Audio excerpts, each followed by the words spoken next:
உண்ட வீட்டில் கண்ணக்கோல் போடும் எடப்பாடி பழனிசாமிக்கு கம்யூனிஸ்டுகள் குறித்து பேச தகுதியில்லை என்று இந்திய கம்யூனிஸ்ட் மாநில செயலாளர் முத்தரசன் காட்டமாக கூறியுள்ளார்.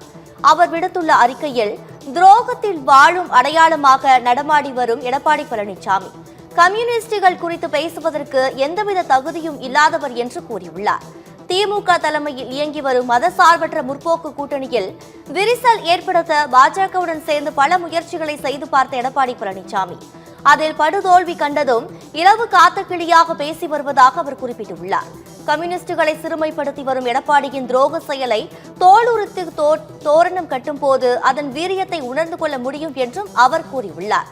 வகுப்புவாத மதவெறி சாதிவெறி சக்திகளுக்கு தங்க தாம்பலம் ஏந்தி நிற்கும் எடப்பாடி பழனிசாமி தனது பொறுப்புக்கு தக்கபடி பேச கற்றுக்கொள்ள வேண்டும் அல்லது வாயை மூடிக்கொள்ள வேண்டும் என்று முத்தரசன் அந்த அறிக்கையில் கூறியுள்ளார்.